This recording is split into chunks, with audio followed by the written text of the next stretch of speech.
Hello everyone, আসসালামু আলাইকুম রহমতুল্লাহি ওবরাকাতু। সবাই কেমন আছেন? আল্লাহর অশেষ রহমতে আলহামদুলিল্লাহ আমি অনেক ভালো আছি। বাচ্চাদেরকে শাশুড়ি মায়ের কাছে রেখে একদম রেডি সেডি হয়ে একটু বাইরে চলে যাচ্ছি। আমার একটু বিশেষ কাজ আছে। সো একটু বিশেষ কাজের জন্য একটু ব্যাংকে যাচ্ছি। সো ব্যাংকের কাজগুলো সেরে টেরে একদম বাসায় চলে আসব। সো ওই ফাঁকে ব্যাংকের কাজগুলো সেরে নিলাম এবং বাচ্চাদের জন্য হাফ প্যান্ট লাগবে।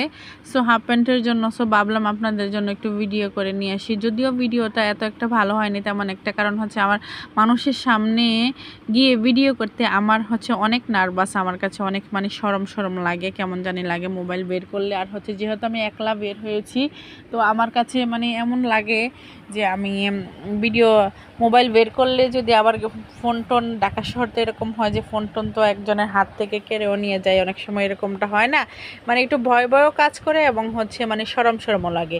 তো যাই হোক, বাচ্চাদের জন্য একটু হাফ প্যান্ট কেনার প্রয়োজন ছিল।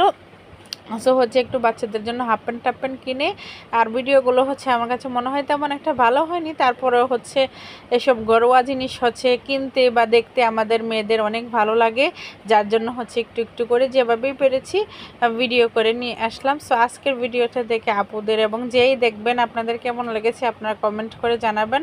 ইনশাল্লাহ আমি পরবর্তীতে যখন ভিডিও করব আরও ভিডিও আরও সুন্দরভাবে আপনাদের সামনে ভিডিও করার চেষ্টা করব।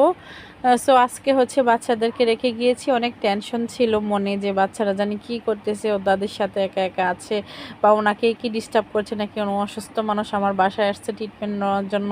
তো ওনার কাছে রেখে আমার প্রয়োজনীয় কাজগুলো আমি সেরে আসলাম। তো আজকের ভিডিওটা কেমন লেগেছে আপনারা কমেন্ট করে জানাবেন, আর ভালো লাগলে আমার পাশে থাকবেন এবং লাইক কমেন্ট শেয়ার করবেন। আপনারা জানেন না, আমি আগে রাস্তাঘাট পার হতে পারতাম না, বাসে উঠতে পারতাম না একা একা। হ্যাঁ, এখন মাশাল্লাহ সব জিনিসই সময় এবং পরিস্থিতি সব কিছুই আমাকে এখন শিখিয়ে দিচ্ছে কিভাবে আমি আমার জীবন যাপন করব। সব কিছুই বুঝে যাচ্ছি আস্তে আস্তে। এই বোঝাটা যদি আগে বুঝতাম, আমার জীবনে অনেক ধাপ আমি এগিয়ে যেতে পারতাম। যাই হোক, কথার ছলে আপনাদের সাথে আমার মনের কিছু কথাও আমি শেয়ার করে ফেলি। তো আজকের মতো এখানেই, সবাই ভালো থাকবেন। আল্লাহ হাফেজ।